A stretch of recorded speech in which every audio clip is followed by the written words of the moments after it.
86 में आप सभी का स्वागत है। तो आज हम पढ़ेंगे केमिस्ट्री और केमिस्ट्री में भी जिसका नाम है टॉपिक जिसका नाम है गैस के गुणधर्म।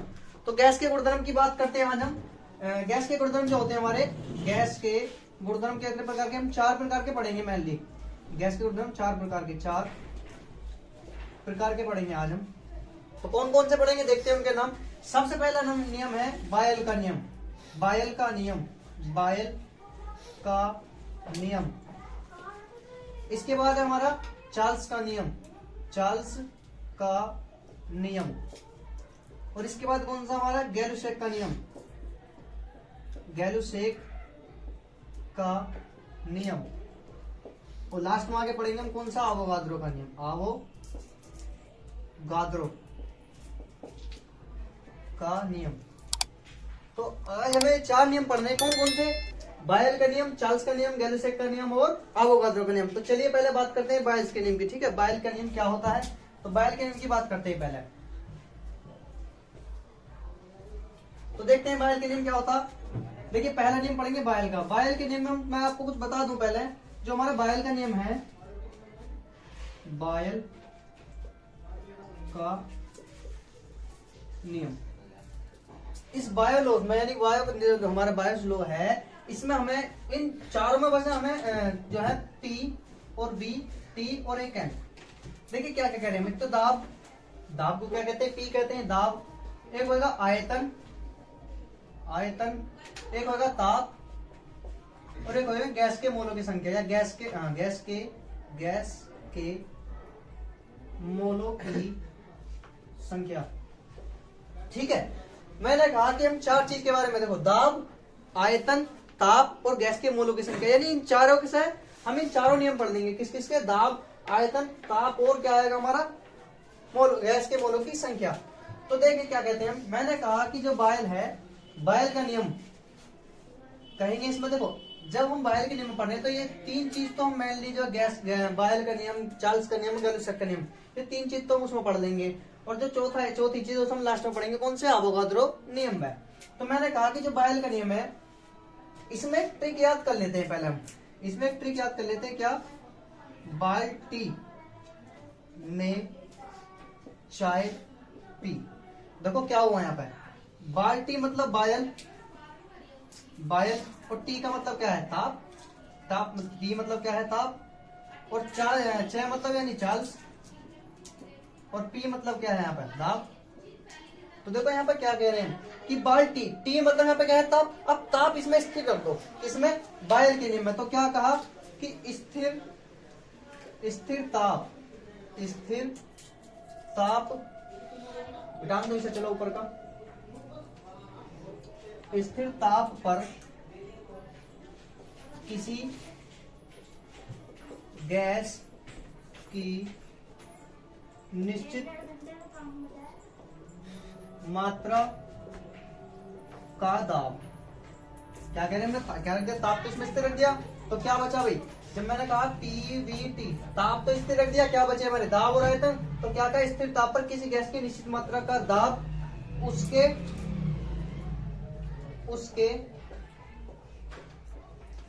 आयतन के व्युत्क्रमानुपाती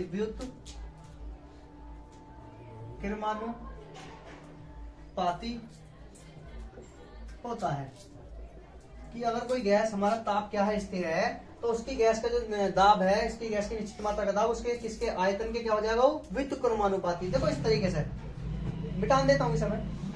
मैंने कहा कि जो हमारा दाब, आयतन और टी, मतलब दाब, आयतन, ताप के संबंध में बात करें, मैंने कहा कि जो दाब है वो व्युत्क्रमानुपाती होगा 1/, मतलब किसके? आयतन के। आयतन क्या होता है अभी?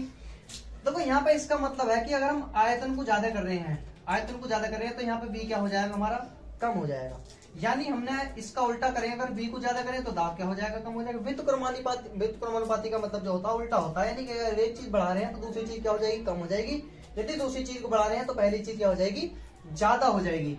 यहां से हमने क्या कहा कि जो हमारा दाब, अगर हम इसको देखो ये क्या होता है हमारा? व्युत्क्रमानुपाती का चिन्ह या फिर समानुपाती चिन्ह भी बोलते हैं। लेकिन अगर मैं कहूं कि दाब 1/v के तो समानुपाती है, परंतु दाब आयतन के व्युत्क्रमानुपाती है। जब इस समानुपाती को या व्युत्क्रमानुपाती चिन्ह को हटाएंगे तो एक कांस्टेंट चिन्ह आएगा जिसे क्या कहते हैं? के 1/v। यानी मैं कह सकता हूँ यहाँ से P बराबर K अपॉन V कर सकते हैं। अगर मैं कहूँ यहाँ से कि मैं कांस्टेंट K की वैल्यू बतानी है तो क्या हो जाएगा, PV बराबर क्या हो जाएगा, कांस्टेंट K क्या हो जाएगा, नियतांक। नियतांक ठीक है जी। इसके बाद देखो मैंने कहा कि यदि, यहां देख लेते हैं, यदि किसी गैस का दाब, या ऐसा कह सकते हैं यदि दाब P1 पर आयतन, यदि दाब P1 पर आयतन V1 है तब दाब P2 पर आयतन V2 हो जाता है। देखो मैंने क्या कहा कि यदि हम कांस्टेंट वैल्यू वाले, मतलब यहाँ पर P1 V1 बराबर हम K कह सकते हैं, नियतांक है, क्योंकि अब ये चीज हमने कहती है यदि दाब P1 है, दाब P1 है तो उसका आयतन क्या हुआ, V1। दाब P1 है तो आयतन V1 हुआ, कांस्टेंट है। यदि दाब P2 हो तो आयतन क्या हो जाएगा, V2 हो जाएगा। मतलब यहाँ से अगर मैं बात करूं कि जो दाब P1 और P2 है हमारे, P1 V1 बराबर क्या हो जाएगा, P2 V2। यानी यहाँ से हम क्या निकाल सकते हैं, यहाँ से हम दाब एक साइड कर लिया जाए तो ये दाब कहाँ जाएगा, बटे में P2 बराबर क्या हो जाएगा, तो ये V2 है, V2 बटे V1। ये हमारा बायल का नियम है कि दाब, पहला दाब बटे उसके दूसरा दाब बराबर हो जाएगा दूसरे का आयतन बटे पहले का आयतन। ये हमारा क्या है, बायल का नियम है। चलिए इसके बारे में ग्राफ देख लेते हैं। ठीक है, इसे ताल लेना, मैं इसके बारे में ग्राफ बता देता हूँ मैं। तो ग्राफ क्या देता देखते हैं जरा। भाई हमने कहा कि जो दाब है वो किसके व्युत्क्रमानुपाती है, वो आयतन के व्युत्क्रमानुपाती है। तो दाब इसमें हम जो ग्राफ बनाएंगे वो हम दो ग्राफ बना सकते हैं। यानी मैंने कहा कि अगर हम दाब और आयतन के संबंध में 1/v, यानी दाब के और आयतन के संबंध में अगर हम ग्राफ बनाएंगे तो कैसा बनेगा, वो चीज बता रहे हैं। ठीक है, ये हमने दाब और आयतन के संबंध में ले लिया, मतलब एक दाब है और एक क्या है, आयतन है। अब मैंने कहा कि यदि दाब का मान बढ़ा रहे हैं तो आयतन का मान क्या हो जाएगा, कम हो जाएगा। यदि दाब का मान बढ़ाया तो आयतन का मान कम हुआ। यानी दाब देखो ऊपर से आए ज्यादा से, दाब ऊपर से आएगा तो आयतन का मान क्या हो जाएगा, कम हो जाएगा। दाब ज्यादा है, आयतन क्या हो जाएगा, कम। देखो दाब ऊपर से आया, ज्यादा से आया, और ज्यादा से आने पर क्या हो गया, कम हो गया। यानी दाब का मान ज्यादा है और आयतन का मान क्या है, यहाँ पर कम है। अब मैं कहूं कि तुमसे ये तो हमारा P व्युत्क्रमानुपाती 1/v के संबंध, यानी कि V आयतन के संबंध में, ऐसे दाब के और किसके, आयतन के संबंध में। मैंने कहा कि अगर हम दाब को 1/v आयतन जो है 1/v उसके समानुपाती अगर हम लेना, देखो यहाँ तो व्युत्क्रमानुपाती लिया तो व्युत्क्रमानुपाती ये बनेगा। अगर हम दोनों को समानुपाती मान ले 1/v के, दाब अगर समानुपाती बना मैं तो यह एक v लिया ना आयतन v। अब देखो मैं क्या बना रहा हूं, ये हमारा 1/v हो जाएगा और ये क्या हो जाएगा, v। दाब अगर मैं इनके बीच ग्राफ बनाऊंगा तो कैसा बनेगा, समानुपाती, मतलब जितना दाब का मान है इतना इस पूरे का कह रहा हूं मैं, इसका पूरे का, तो क्या हो जाएगा, इसका मान जितना ज्यादा इस पूरे का मान इतना ज्यादा हो जाएगा। अगर मैं आयतन की बात करूं तो इसका मान ज्यादा हो जाएगा, इसका मान क्या हो जाएगा, कम हो जाएगा। ठीक है, तो क्या हुआ यहाँ पे, इस पूरे का मान ज्यादा, इसका मान ज्यादा, यानी आयतन जितना, सॉरी दाब जितना बनेगा आयतन भी उतना ही होगा। ठीक है, चलिए चलते हैं नेक्स्ट की तरफ, यानी कौन सा हमारा, बायल। और बायल के बाद चार्ल्स का नियम। तो चार्ल्स के नियम की बात करते हैं हम। देखिए चार्ल्स का नियम क्या कहता है, आप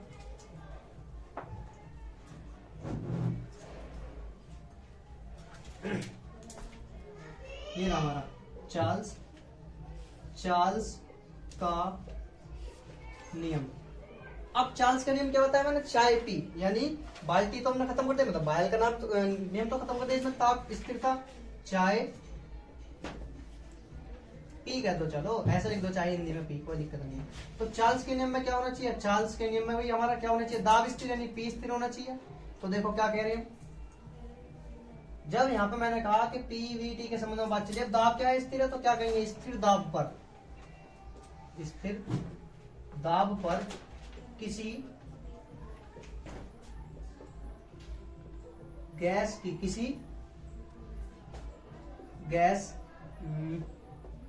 की निश्चित मात्रा का आयतन उस गैस के ताप, ये गैस लिखा है यहाँ पर गैस, उस गैस के ताप के समानुपाती होता है, समानुपाती होता है। यानी क्या कह रहे हैं हम कि अगर किसी की बात करें, इसकी चार्ल्स के नियम में बात करें तो स्थिर दाब, दाब स्थिर है, क्योंकि मैंने बताया चाय पी, चाय पी मतलब चार्ल्स के नियम में पी स्थिर है, क्या है, दाब स्थिर है। तो स्थिर दाब पर किसी गैस की निश्चित मात्रा का आयतन, आयतन क्या होता है V, आयतन क्या होता है V हमारा, उसके ताप के क्या होता है, ताप मतलब T के समानुपाती होता है। यानी अगर मैंने कहा कि दाब जितना ज्यादा होगा तो ताप उतना ही ज्यादा होगा, यदि ताप का मान बढ़ा रहे हैं तो आयतन का मान बढ़ेगा ही बढ़ेगा। ठीक है, यहाँ पे मैंने कहा कि जो हमारा आयतन है, अगर आयतन ज्यादा है तो ताप क्या हो जाएगा, ज्यादा हो जाएगा। अब यहाँ से हमने कहा कि V, अगर हम इस चिन्ह को हटाते हैं, भैया हटाना पड़ेगा, कौन सा चिन्ह है, समानुपाती या व्युत्क्रमानुपाती, मैंने बताई थी, तो समानुपाती है। वहां पर जो बायल का नियम था वहां पर क्या था, व्युत्क्रमानुपाती का चिन्ह, तो ये कांस्टेंट चिन्ह आएगा के और इंटू टी, यानी हम यहाँ से कह सकते हैं कि V बटे टी बराबर क्या जाएगा, कांस्टेंट के। अब जब ये नियतांक है, नियतांक क्या है, नियतांक कांस्टेंट है भाई, नियतांक, यानी मैंने कहा कि यदि V1 बटे T1 बराबर के लिख सकते हैं। मैंने कहा यदि चलो यहां देख लेते हैं, यदि किसी गैस का आयतन V1 तथा ताप T1 है, तब V2, तब आयतन V2 पर ताप T2 होगा। तो यहाँ पे क्या कहा हमने कि जो हमारा V1 है, V1 बटे T1 किसके कांस्टेंट के बराबर, मैंने कहा कि जब यदि ताप V1 है, आयतन V1 है, ताप T1 है, तो क्या हो जाएगा, आयतन V2 कह सकते हैं, ताप T2 कह सकते हैं। ये हमारा किसके नियम है, ये हमारा चार्ल्स का नियम, किसका नियम है, चार्ल्स का नियम। अगर इसके बीच ग्राफ देख लेते हैं, ग्राफ आ जाता है जैसे, तो ग्राफ क्या आएगा, मतलब इसके बीच अगर हम ग्राफ बनाना है तो देखेंगे किस किस के बीच बनाना, आयतन के बीच, आयतन नीचे ले लो, चलो कोई दिक्कत नहीं है, और किसके बीच, ताप के बीच। तो आयतन और ताप के बीच दोनों समानुपाती है, मतलब जितना अगर वेग का मान बढ़ेगा तो ताप का मान बढ़ेगा, आयतन का मान बढ़ेगा तो ताप का मान बढ़ेगा। तो जितना इसमें आयतन रहेगा उतना ही क्या रहेगा, इसमें ताप रहेगा। तो क्या बनेगा, इसके बीच में जो ग्राफ बनेगा पूरा का पूरा, जितना इसका मान यानी जितना ताप से इसका मान, ढाल जो बनेगा, ढाल कहते हैं इसे, जो ढाल बनेगा जितना ताप के लिए रहेगा उतना ही किसका लिए रहेगा, आयतन के लिए। तो इसके बीच जो ग्राफ बनेगा वो इस प्रकार बनेगा। ठीक है, ये चार्ल्स का नियम था। इसके बाद बात करेंगे हम किसका, गैलुसेक का नियम। चलो मिटान देते हैं। तो गैलुसेक का नियम देखते हैं, गैलुसेक का नियम क्या कहता। अभी मैंने कहा था इसमें दाब, आयतन और ताप, दाब, आयतन और ताप के बीच बात चल रही थी। तो हमने क्या एक बार तो ताप स्थिर रख लिया, किसमें, चार्ल्स के नियम में, बायल के नियम में ताप स्थिर रख लिया। अब चार्ल्स का नियम पढ़ा तो इसमें क्या रख लिया, दाब स्थिर रख लिया। अब किसका नियम पढ़ेंगे, अब पढ़ेंगे गैलुसेक का,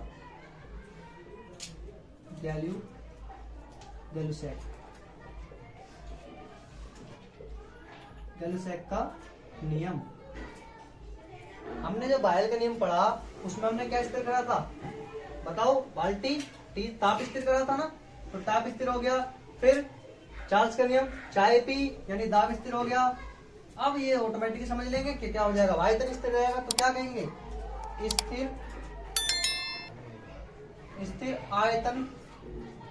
भाई अब स्थिर आयतन होगा ना, आयतन क्या होगा यहाँ पर स्थिर, क्यों, क्योंकि हमने पहले क्या करा था, जो हमने बायल का नियम पढ़ा यानी बाल्टी, उसमें ताप स्थिर रख लिया। फिर चार्ल्स का नियम में चाय पी, तो उसमें पी स्थिर रख लिया, बचा कौन, आयतन। तो आयतन क्या हो जाएगा यहाँ पे, भाई आयतन को स्थिर रखेंगे तो स्थिर आयतन पर किसी गैस, स्थिर आयतन पर किसी गैस की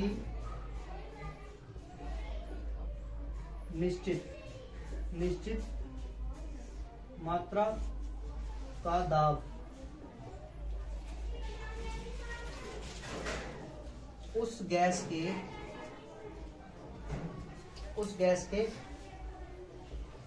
ताप के समानुपाती होता है। उस गैस का क्या होता है, समानुपाती होता है। मतलब यहाँ पे क्या हुआ, हमने यहाँ पे अब क्या क्या कर दिया, आयतन स्थिर रख दिया। आयतन स्थिर रख दिया तो यहाँ पे क्या बचा भाई, दाब बचा और क्या बचा, ताप बचा।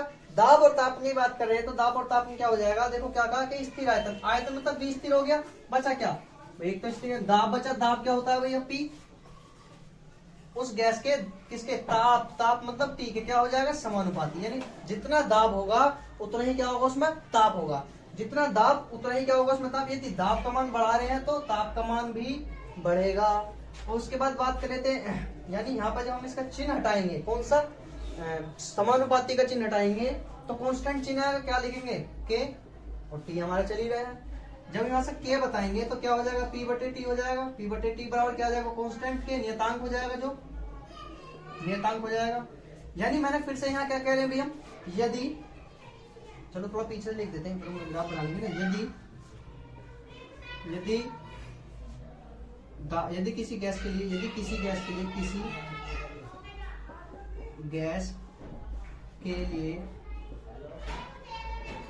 दाब P1 तथा ताप T1 है, तब P2 गैस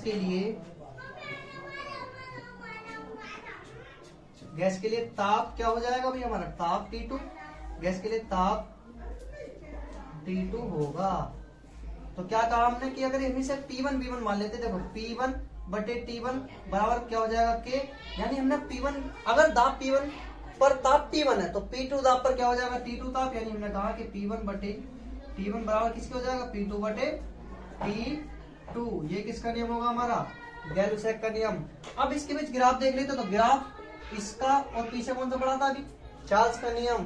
तो चार्ल्स के नियम और इसका नियम ग्राफ सेम बनेगा, बस वहां क्या अंतर है भाई, वहां तो ताप और क्या था हमारा, क्या था, आयतन और ताप, और यहाँ क्या है हमारा, दाब और ताप। तो यहाँ पे बात कर लेते हैं, देखो क्या हो जाएगा, इसे दाब, चलो इसे दाब मान लो, इसे क्या मान लो, ताप।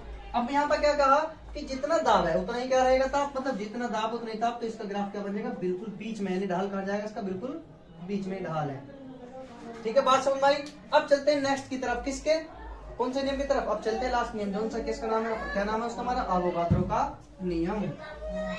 चलो चलते हैं आगे की तरफ, अवोगाद्रो का नियम। तो देखिए अवोगाद्रो का नियम क्या कहता है। अब इसमें हमने बताया था आपको कि जो हम चार चीज के बारे में संबंध में बात करते हैं, आयतन, ताप और दाब, आयतन, ताप और दाब की बात करते हैं, आयतन, ताप और दाब।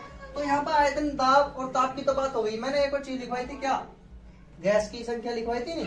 तो अब कौन सा नियम है हमारा, अवोगाद्रो का नियम, अवोगाद्रो का नियम। अवोगाद्रो का नियम क्या कहता है, अवोगाद्रो का नियम एक तो संबंध में रहेगा आयतन के, और किसके संबंध में रहेगा, गैस के अणुओं की संख्या के, यानी अन्य के। तो हमने क्या कहा, अब यहाँ पर ये भी और ये भी दोनों स्थिर रख दो, तो क्या कहेंगे, स्थिर दाब व ताप पर, स्थिर दाब, सॉरी ताप, हाँ ठीक है, स्थिर दाब और ताप को क्या रख दो, स्थिर रख दो, क्योंकि आयतन के और किसके, मोलों की संख्या के संबंध में तो रहेगा नियम। तो स्थिर दाब व ताप पर किसी गैस की निश्चित मात्रा का, निश्चित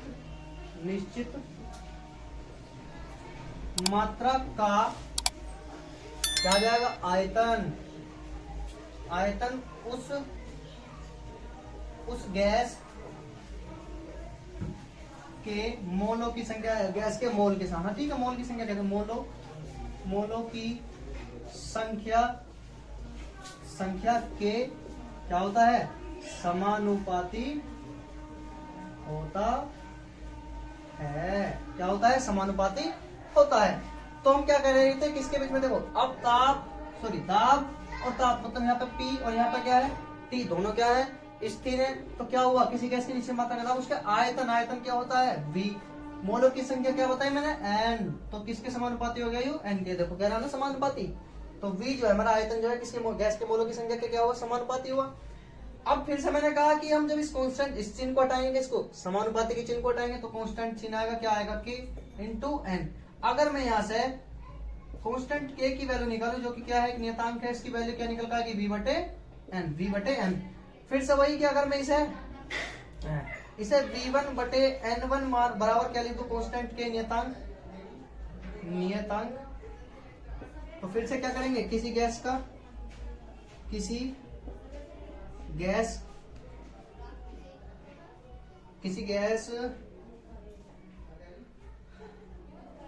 का आयतन